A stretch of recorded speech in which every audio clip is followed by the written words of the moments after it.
everyone, welcome back to a new video. Before I begin, I just wanted to thank Boylai Hobbytime for giving me a shout out in his latest video. It gave my channel such a big boost and I'm very grateful to him, so thank you.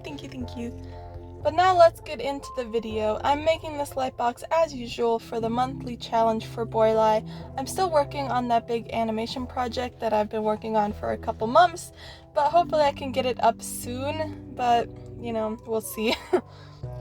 As for this project, I'm making something a little spooky and it's more simple. The challenge for this month was sea monsters, so let's just get started.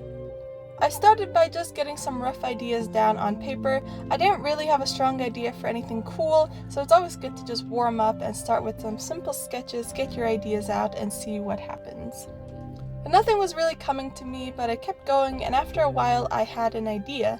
I thought it could be really cool to have a giant anglerfish and a tiny diver, and they're having like an encounter in the dark, and the only light is coming from that glowing antenna that the anglerfish has. And I could make the fish super detailed, and it would be dark and gloomy and kind of spooky and cool. So with that idea finalized, it's time to start cutting. I started with the mouth and teeth. Anglerfish are carnivorous, so they have very sharp and thin pointy teeth, and I wanted to depict that in my fish. So I drew out the lips and teeth and started cutting it out. I had to be careful not to mess up here because it can get tricky to cut such thin parts. However, it went well and I started adding details onto the lips. I cut little pieces of cardstock and glued them around the lips and cut them to fit. It adds just a little bit of extra details and it separates the lips from the rest of the body later on.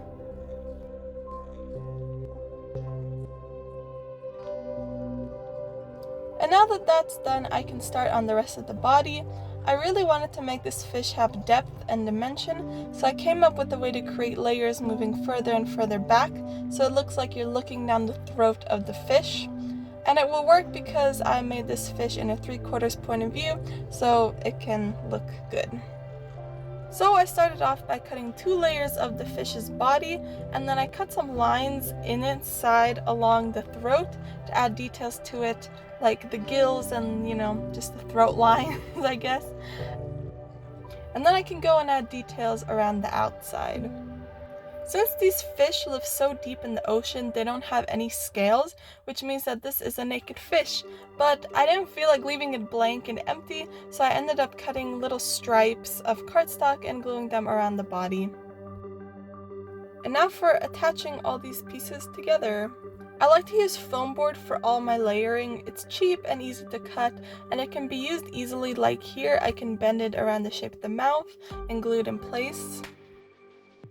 And it's really simple, so I just go and I do the same for all the other pieces.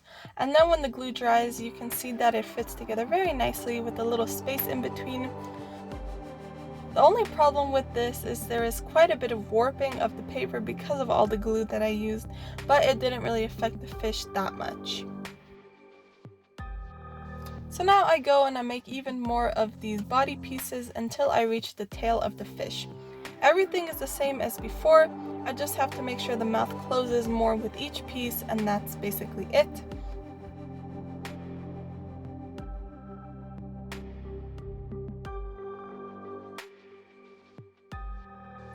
And just like before, once I finish them, I glue them together, and now I have 2 half fish that I can attach together.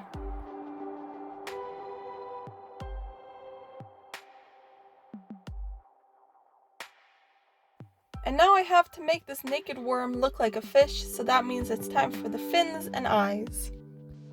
Unfortunately, I didn't really think ahead, so I have to go back in now and cut holes for the eyes.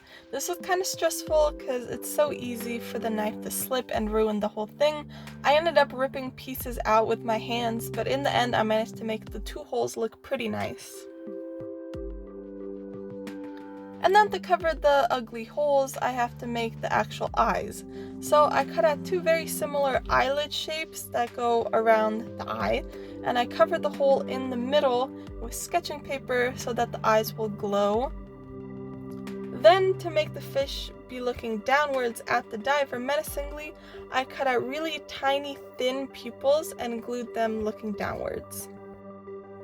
Creating these thin eyes makes it look very creepy and just more like sinister, so I thought that looked really cool.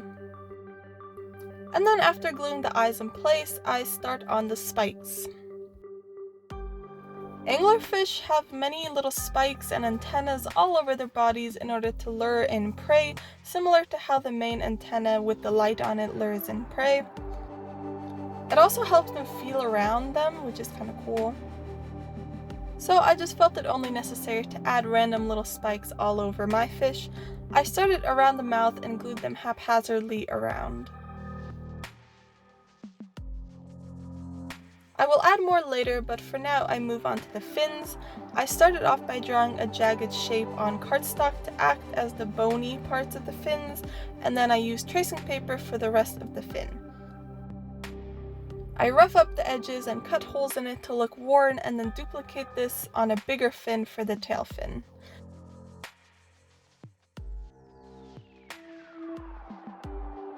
Then I glued them both in place.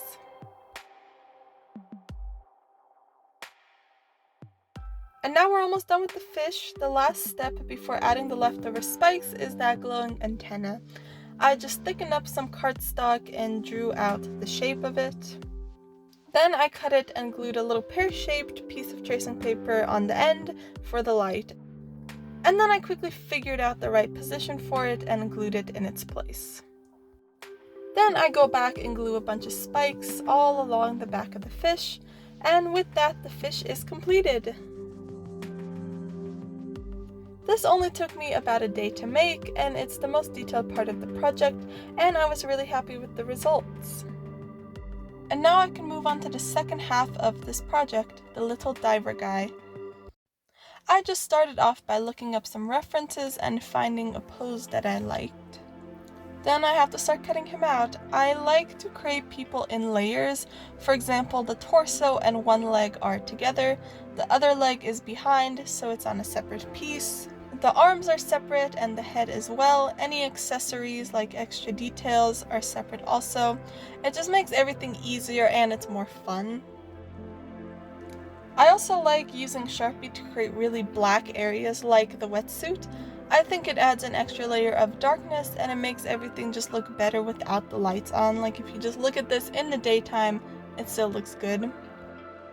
So I just go and do all the things I just said. I made little goggles and an air tank, and after I made and glued everything together, it looked really nice, and I was really happy with how this little guy turned out.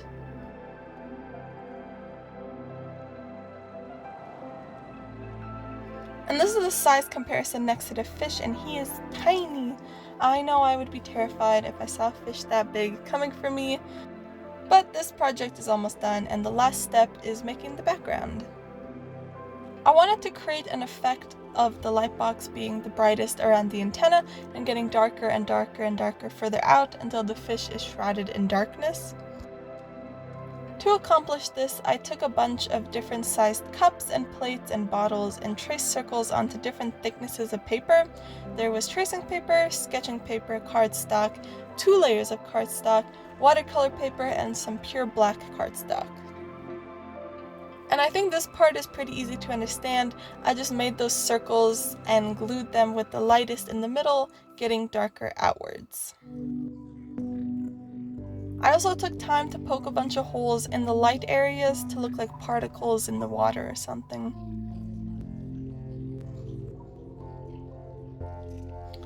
And after a bunch of gluing, the background is done as well.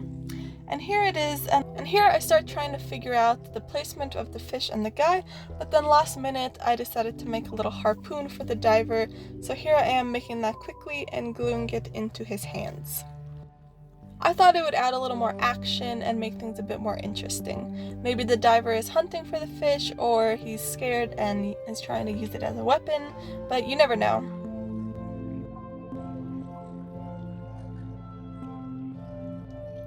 But anyways, I go back to attaching the fish and the diver to the background with more foam board. I would usually make a box for this, but I'm working on that big project still, and I'm running out of time, so I ended up using some old LEDs and a frame from a previous light box to film the end product.